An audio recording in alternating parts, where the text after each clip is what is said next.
Bienvenidas a We por We Liderazgo Femenino. Hoy vamos a estar recibiendo en nuestro living a una joven mujer que se dedica a la educación y a la tecnología con perspectiva de género.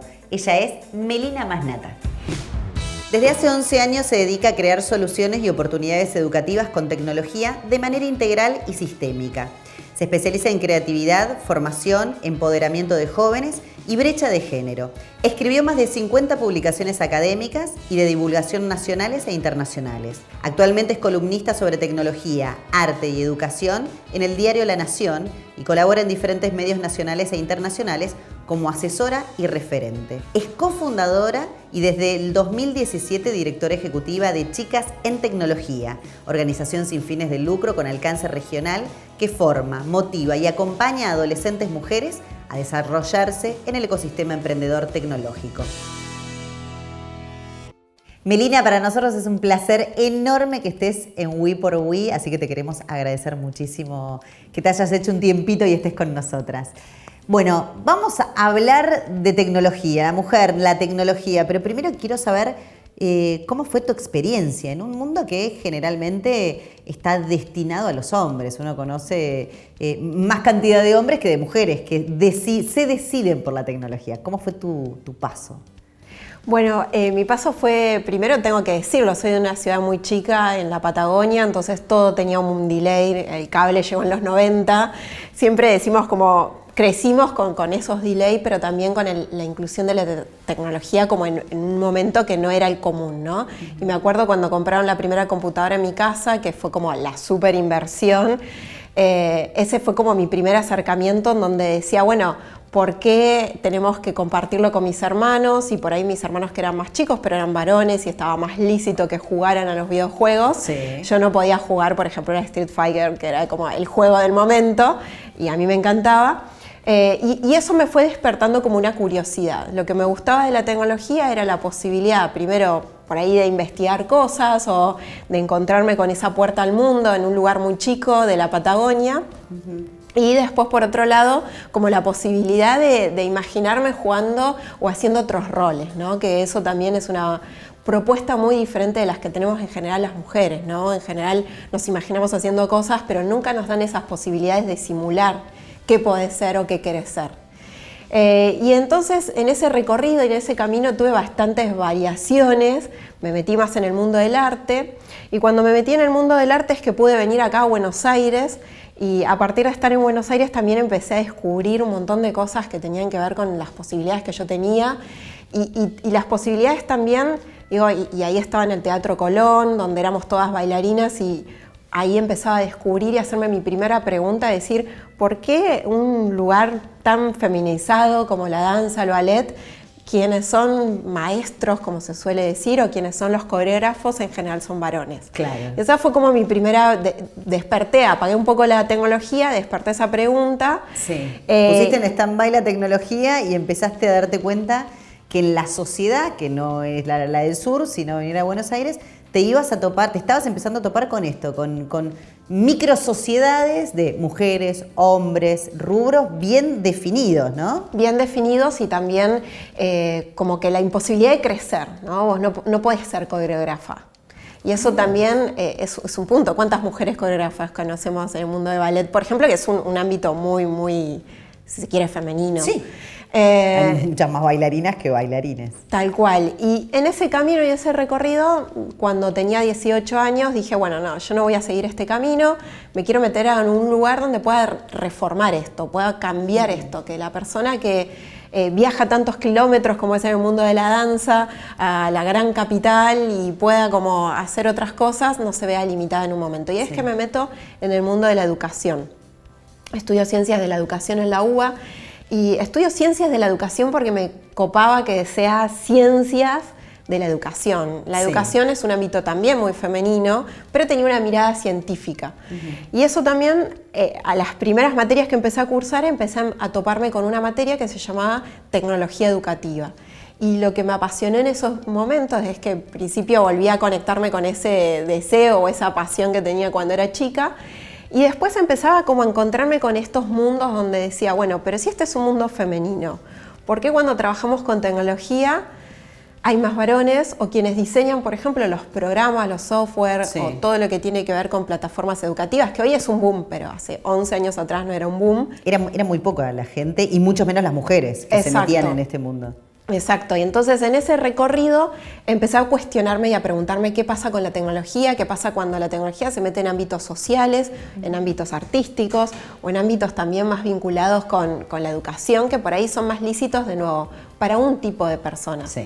Y ahí empecé como a entender y meterme en el mundo de la tecnología, pero ya con esta mirada un poco más crítica de por qué en el mundo hay gente que es mayoría, Sí. sin embargo opera como minoría. Porque si te pones a pensar también en el mundo de la educación, que es súper femenino, quienes son ministros son hombres, quienes negocian las paritarias, es decir, los sueldos son hombres. A ver, básicamente los cupos que tienen que ver con el liderazgo están ocupados por hombres. Entonces ahí es donde también uno se replantea esto de por qué la mujer no llega, a pesar de educarse, capacitarse y trabajar en muchos casos el doble, el triple que los hombres. Entonces, ¿qué es lo que está pasando? Y sobre todo en el mundo tecnológico, que también pasa. Bueno, sí, y además hay como 3 niveles y 3 cortes. Sí. Y esto lo que es interesante es que en el mundo tecnológico siempre lo decimos, ¿no? Como que no es un espacio que las mujeres tengamos que conquistar, sino que es un espacio que tenemos que reconquistar, porque si analizamos el origen de la tecnología como la conocemos hoy, hubieron más mujeres en el desarrollo que hombres, y de hecho la primera persona que programó en la historia de la humanidad fue una mujer, Ada Lovelace, y el momento de donde explotó la tecnología como la conocemos hoy, por ejemplo, con todo lo que tiene que ver con Internet, fue en la Segunda Guerra Mundial. Sí. Y en la Segunda Guerra Mundial estaba esta pelea por romper el código, escuchar qué se decía del lado de los aliados. Bueno, hemos visto miles de películas, hemos leído, pero ¿quiénes estaban atrás de eso? Mientras los hombres estaban en el escenario del campo de batalla, las mujeres estaban desarrollando y rompiendo, como se dice en el mundo tecnológico, el código. Sí. Y eso fue clave. Y a veces nos olvidamos. Y esa tendencia se sostuvo hasta más o menos la década del 70, donde, por ejemplo, en la carrera de Ciencias de la Computación en la UBA, más del 75% de las personas que estudiaban esa carrera eran mujeres. Entonces, estamos hablando de la década del 70, estamos hablando de que si ahora googleamos, por ejemplo, o buscamos la primer computadora, tanto en Argentina, que se llamó Clementina, de hecho tenían todo nombre de mujer. Y de hecho computadora o calculadora, científica, tienen que ver con este campo semántico, pero las fotos son mujeres, está rodeado de mujeres. ¿Y qué pasó después de los 70 y por lo cual vos me decís hay que recuperar este lugar? Bueno, lo que fue pasando que es súper interesante es que cuando la tecnología se volvió masiva, se volvió un espacio donde el aspiracional era que en todas las casas haya una computadora o haya una consola de videojuegos, y eso fue más o menos entre los 80 y los 90, hubo un foco muy grande en lo que se llama el mundo del marketing, de targetear o imaginar quién es ese consumidor o consumidora o persona a quien se le dirige el mensaje. Entonces, en donde se empezó como a pensar en esta idealidad o ideal de alguien que fuera hombre, blanco, americano, nerd. De hecho, después las películas que vinieron tenían que ver con las venganzas de los nerds. Exacto. Porque las propagandas, si buscan y van a encontrar un montón, ven fotos de hombres nerds. Y además, los anteojitos en un garage de una casa. Bueno, a ver, básicamente es la historia de muchas personas que empezaron de esa manera. Tal cual. Y eso fue erosionando no solo en el aspiracional de las mujeres, porque no se veían representadas ahí, sino también en el ecosistema, las familias, las escuelas. Cuando una mujer iba y decía, bueno, quiero estudiar esto, y no sé, eso no es para vos, fíjate porque esto es una carrera muy masculinizada o no sé si te va a dar tanto la cabeza, ¿no? Que son frases que siguen repercutiendo más en estos ámbitos, ¿no? Que es un punto como particular. Melina, la mujer de hoy, ¿le cuesta insertarse en la tecnología, querer estudiar carreras que tengan que ver con la tecnología y querer también después trabajar? Bueno, es súper interesante tu pregunta porque hace unos años en Argentina, por ejemplo, no había datos sobre cuántas mujeres ingresan en estas carreras. Entonces, parte de lo que hicimos en la organización fue hacer investigaciones. De hecho, hicimos una investigación después con un corte más inclusivo de toda la región. Y es súper interesante porque ahí detectamos en un punto que no solo a más tecnología, a menos mujeres queriendo estudiarla, Sí. sino que además las mujeres cuando eligen estas carreras, eligen, por ejemplo, licenciaturas y no ingenierías. Eligen lo que socialmente también es un poco más fácil o te va a ser más sencillo o está más habilitado para vos. Y eso también es un tema a tenerlo en cuenta, porque lo primero que te tenía que despertar es ingresar, anotarte, inscribirte, desarrollarte. Claro. Pero después lo que vamos notando es que no solo las mujeres no ingresan a estas carreras, sino que no tienen estos roles de liderazgo. Si yo te pregunto a vos, Dani, pensar en una mujer que innova en tecnología, y a cualquier persona. Sí, no se me viene nadie a la cabeza y sin embargo hombres no piensan, se te vienen todos hombres en la cabeza. ¿Y qué es lo que pasa? Que, a ver, esto también es un freno cuando una mujer dice, me gusta la tecnología, me gustaría estudiar, pero ninguna mujer llega a ser líder. No sería tan, no se puede pensar eso también como un desafío y decir, bueno, si ninguna mujer llegó, yo lo voy a lograr. Pero bueno, evidentemente el efecto no es este en las mujeres. No solo no es ese, sino que también lo que va pasando es que hay un montón de barreras que existen en el camino. Esto de poder encontrar también un recorrido donde sientas que y es algo que también vimos en la investigación, los ambientes tecnológicos son ambientes masculinizados y cuando pensamos por qué, por ejemplo, pensamos en una compañía de tecnología, vemos como incluso algo muy curioso, que es que vemos la Play, el Metegol, son ambientes donde es un cuarto de varones expandido, está buenísimo, a mí también me gusta jugar a todos esos juegos, pero nadie me pregunta, por ejemplo, si me interesa o quiero seguir desarrollándome y si hay, por ejemplo, un lactario, ¿no?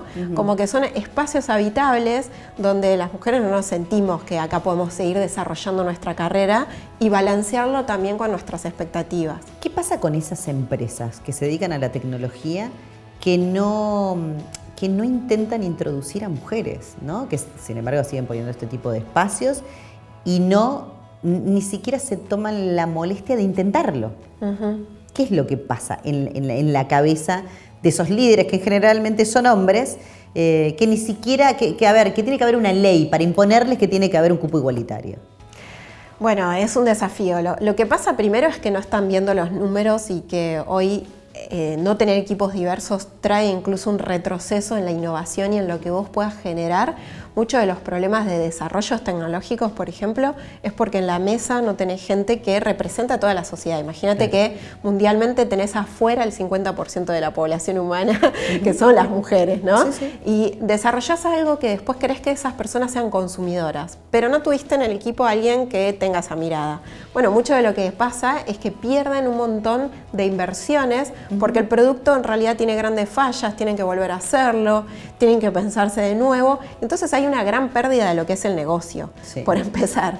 La siguiente cosa que no están teniendo en cuenta es el crecimiento más orgánico, si se quiere, de las nuevas generaciones. Las nuevas generaciones ya vienen pensando además no solamente en expectativas, en donde se desarrollen o trabajen, quieren que estén representadas diferentes voces, buscan también no pensar binario, no pensar solamente en hombres y mujeres. Entonces también es una industria que si no está teniendo en cuenta esto, está además limitándose en el talento potencial y limitándose también en los consumidores potenciales. Entonces hay un riesgo ahí grande.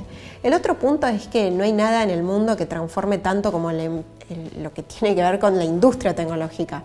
Hoy con la pandemia lo vemos todas las personas, incluso cuando tenemos que salir a votar, por ejemplo, ¿no? Hay muchos temas también vinculados como la tecnología hoy se está metiendo o debatiendo o incluyéndose en temas que antes no eran los tradicionales. A ver, el tema también que vos recién lo mencionabas de la pandemia ha hecho que la tecnología se meta en muchas cosas a la fuerza. No hay opción y la gente se tiene que ayornar y también esto uno lo ve como una gran oportunidad de las mujeres, de decir, bueno, hay una demanda y hay muchas mujeres muy capaces y muy capacitadas. Sería como el momento ideal para en este momento equiparar esta balanza y que las mujeres logren recuperar este lugar del que vos recién decías. Qué lindo lo que decís, porque totalmente este es un escenario donde no hay opciones. Yo siempre digo, antes las compañías por ahí tecnológicas o no pensaban en la transformación digital, en este recambio. Hoy es el campo de acción, no tenés vuelta, es lo que hay. Y también por otro lado, parte de los desafíos que nos traen las tecnologías de hecho nos ha pasado, ¿no? Esto de, por ejemplo, zoomificar la vida, ¿no? Todo está a través del Zoom, pero nadie se pregunta por qué el Zoom está pensado de esa manera y no está pensado, por ejemplo, para relacionarnos con personas o para tener una clase o para que sea más interactivo. Porque Zoom se diseñó con un objetivo y con otro grupo de personas. Entonces ese es otro ejemplo donde por qué no tener equipos que representen todo el mundo y las necesidades que tenemos trae estos problemas que también mucha gente se queja durante este tiempo de, bueno, esto debería ser de esta otra manera. Sí. Y por otro lado, como vos bien decís, es una oportunidad fuerte, porque las mujeres son el grupo más afectado en la pandemia por 3 razones. Una es que nos dedicamos a temas informales, digamos, que tienen que ver más con el impacto social, con querer ayudar a las personas, y justamente esos son los lugares más perjudicados en la pandemia. Tenemos trabajos que son bastante más informales también en los sistemas de contratación. Y otro de los puntos es que nos dedicamos además a cuestiones que no están remuneradas, como las tareas del hogar, la familia, y hoy además a todo eso se suma lo que se llama el homeschooling o el estudiar dentro de la casa, que además la mujer tiene que cumplir ese otro rol, ¿no? Que yo a veces digo, es la oportunidad para volver a valorizar a la escuela, porque siempre decimos, la maestra o la escuela es una porquería, pero ahora la necesitamos de manera desesperante. Y además vemos el desafío, ¿no? Si lo tenemos con 2 personas, 3, 4, imagínate con 40 que suelen ser las aulas. Un aula.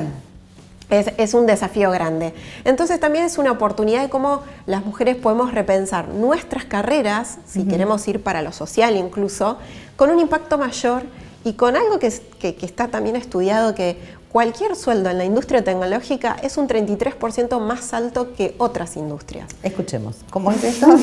Es un muy buen punto, ¿eh? Que de hecho, si entramos en el nivel más bajo de juniors o los niveles iniciales para empezar a trabajar, ya competitivamente es un 33% más alto. Imaginémonos en el crecimiento, en los beneficios. La tecnología tiene todo un montón de cuestiones que ahora las empezamos a ver desde un lugar que a veces no lo vemos tan positivo, pero que podemos trabajar desde nuestras casas. Y eso, quienes venían trabajando en la industria ya lo tenían. Claro. No les pareció algo como disruptivo ahora en la pandemia. Bueno, tengo que dedicarme 2 días más de los que tenía de home office. Entonces, ese es un punto no menor, que las mujeres pueden también pensar que pueden compensar o pueden pensar sus expectativas de vida, de formación, de no solamente balancear la vida profesional con la vida familiar en esta industria que además les va a traer todos estos beneficios. Por lo tanto, es un espacio para empezar a pensarnos como oportunidad. Meli, vos sos cofundadora de Chicas en Tecnología. Contanos de qué se trata y cómo nació, cómo se creó esta idea. Bueno, es una organización sin fines de lucro, nació en el 2015 acá, en Argentina, pero hoy, gracias a la pandemia, llegamos a diferentes países de toda Latinoamérica y lo que hacemos es reducir la brecha de género en tecnología, en el ecosistema tecnológico, pero lo hacemos con un desafío grande, que es trabajar con mujeres adolescentes. Si bien los estereotipos de género y todo lo que veníamos hablando al principio se crean, y yo por eso contaba la historia de mis inicios cuando era alguien más joven o más chica, se crean en esos momentos y hay investigaciones y estudios que dicen que las mujeres a partir de los 7 años es que no nos vemos en carreras, pero si nos preguntás antes, si vos vas a alguien de 6 años, 5 años y le decís, ¿qué querés ser cuando seas grande? Te pueden decir astronauta. Claro. No ven la barrera de, no, claro, eso no es para mí. Mirá qué interesante. Sí, eso tiene que ver también con la inmersión social, ¿no? Cuando empezás a entrar en la escuela, cuando ves más propagandas de juguetes que son más lícitos para vos. Entonces, hay algunos puntos en donde, por ejemplo, lo que empezamos a hacer en Chicas en Tecnología es decir, si eso ya empieza a pasar, imagínate que en la edad de la adolescencia es cuando terminás de decir, esto definitivamente no es para mí. Me voy a dedicar a estudiar carreras más vinculadas a, no sé, al mundo social, que es además a donde estamos. Y si bien, por ejemplo, en Argentina hay un dato curioso que es, hoy las mujeres somos quienes estudiamos más carreras universitarias a comparación de los hombres, y en muy poco tiempo, además nos pudimos como ubicar en lugares que no eran tan sencillos como estudiar carreras, digo, hace unos años, incluso votar no era algo totalmente común. Digo. Decías, voy a ir a la universidad y te decían, anda a hacer un curso de cocina. Tal cual, y hoy las mujeres son la mayoría, sin embargo en estas carreras no somos la mayoría, que son las carreras que se están diseñando lo que hacen las otras carreras, son las carreras que además tienen mayores beneficios. Entonces decidimos en ese momento trabajar con el grupo de adolescentes para empezar a terminar de incidir ahí, para que no dejen de perder esta aspiracional y además tengan información sobre de qué se trata trabajar en el mundo tecnológico. También hay muchos prejuicios en relación a eso. Es verdad, te iba a decir eso. Muchas veces cuando uno habla de tecnología, es como tecnología, pero uno no sabe exactamente si es ser programador, si es vender software, qué es tecnología, qué abarca.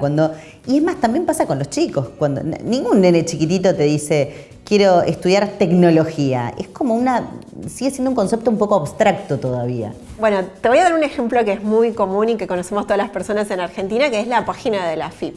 Que es una página que muchas personas que trabajamos en diferentes ámbitos, ámbito público, privado, somos monotributistas, estamos en relación de dependencia, pasamos por ese ámbito, ¿no? Sí. ¿Y qué pasa? La página de la AFIP está muy bien programada, pero está muy mal diseñada para las personas. Sí. Por eso lo que nos suele suceder es que tenemos este conflicto de ¿qué página que no me está ayudando, por no decir otra cosa? Sí, me está complicando la vida. Me está complicando la vida, cuando además este es un ejemplo para contar que la programación no siempre tiene que ver, la tecnología a veces la asociamos con la programación y no es todo. Lo que tenemos que llegar a pensar es que la tecnología es más que la programación. Es la programación, pero también es la seguridad, es la experiencia de las personas usuarias. Es todo lo visual, porque de hecho nos pasa que, por ejemplo, si entramos a un banco, ¿no? Sí. A hacer algún tipo de transferencia o lo que sea, hay bancos que son más amigables o menos amigables, y de hecho hay hasta iconos. Y a mí algo que me parece muy apasionante y democratizador de la tecnología es que por mi recorrido antes en el mundo de la educación me pasaba que los sistemas educativos, el corazón de lo que tienen que lograr en momentos no históricos es la alfabetización, que vos sepas leer y escribir, ¿no? Básicamente.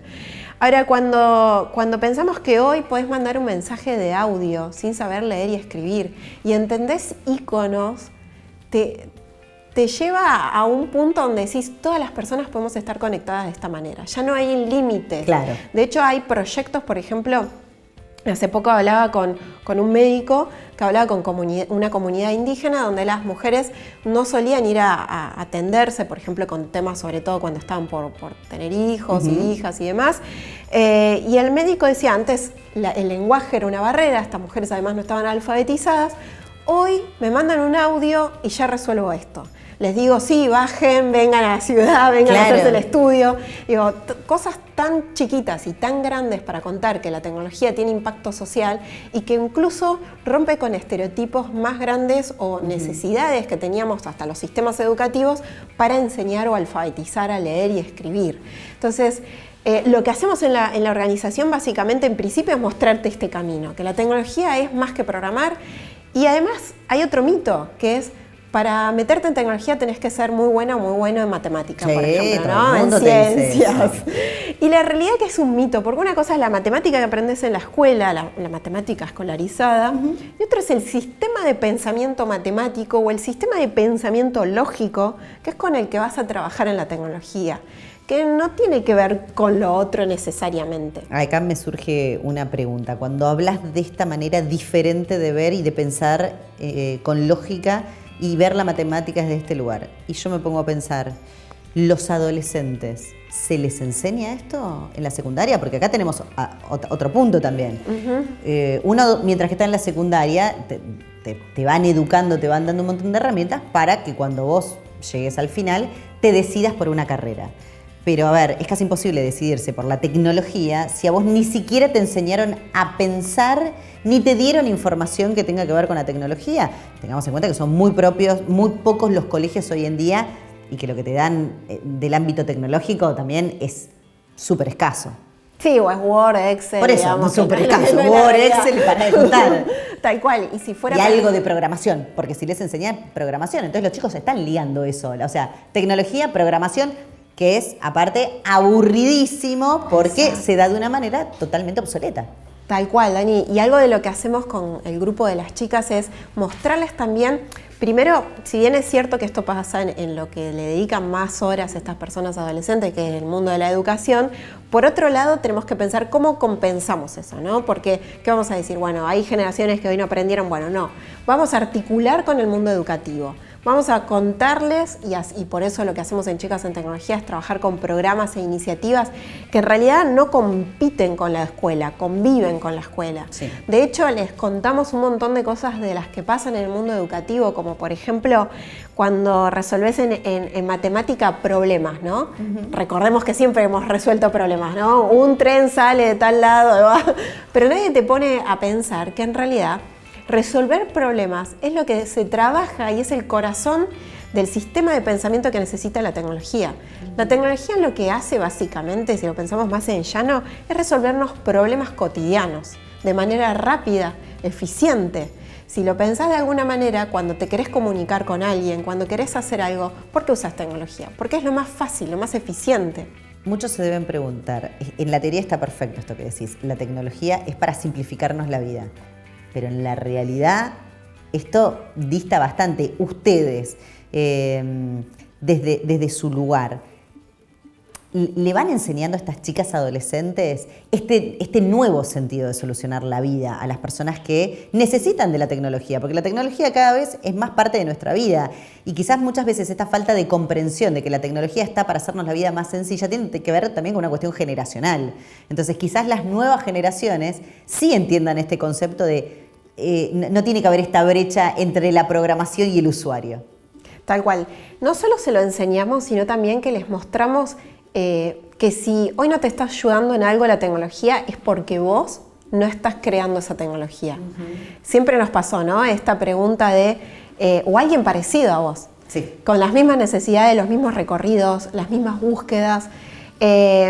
Siempre nos pasa esta idea que a veces pensamos, ¿no? De ¿por qué no existe una aplicación que resuelva esto? ¿O por qué esta aplicación no tiene esto?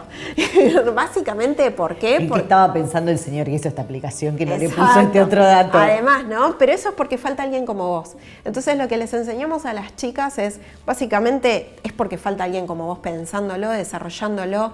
El mundo piensa y les resuelve cosas a las personas adolescentes, pero recién ahora, por ejemplo, Naciones Unidas involucra a adolescentes a pensar los programas en los que les impactan a las personas adolescentes. Entonces, no hay nada más empoderador de que vos pienses que podés pasar de ser una persona usuaria a una persona creadora de tecnología. Y en eso es que trabajamos en Chicas en Tecnología, en ese pasito en el que después las chicas pueden decidir, no voy a estudiar esta carrera, por ejemplo, no me interesa, pero lo que vayan a hacer hoy, si quieren estudiar arquitectura, van a necesitar usar un software. O si, por ejemplo, necesitan después trabajar en una compañía donde tengan que hablar con alguien de medios o con alguien que trabaja toda la parte de redes sociales. Si vos no entendés cómo el sistema de pensamiento o el mindset, como se le dice, vas a empezar a tener problemas de diálogo. Claro. ¿No? Y problemas de pensar incluso tu pasión o tu carrera o tu profesión con esas limitaciones. Entonces, lo que hacemos con las chicas es acercarles esa oportunidad a través de que lo experimenten, básicamente, porque alguien que experimenta eso... en educación siempre decimos, una cosa es lo que vos aprendas de memoria, sabes que te lo olvidás, pero sí, lo que realmente aprendés es lo que experimentás y lo que creás. Y entonces ahí la tecnología siempre nos compite a favor, porque la tecnología hoy, si te compras un celular, viene el librito con las instrucciones, ni lo lees, ya ni viene. No, ni bien, ni te lo mandan ahora. Meli, si le tuvieses que dar un mensaje a las mujeres, a las adolescentes que están del otro lado escuchándonos, ¿qué les dirías?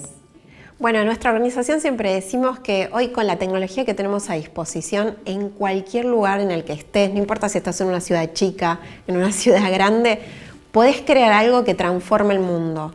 Y ese es el diferencial y por eso necesitamos que haya más mujeres y más chicas en tecnología, porque necesitamos que más personas estén creando y construyendo la próxima solución tecnológica que va a resolver problemas de mucho impacto como los que tenemos hoy, por ejemplo, con la pandemia.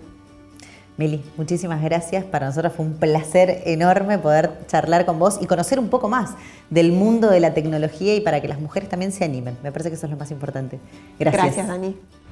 Me encantó la entrevista que le realizamos a Melina y todo su paso en el mundo de la tecnología y cómo también ayuda a otras mujeres a meterse en este mundo, en este rubro que generalmente está asignado a los hombres. Así que a tener en cuenta y a seguir los pasos de ella. Nosotros nos volvemos a encontrar aquí en We por We.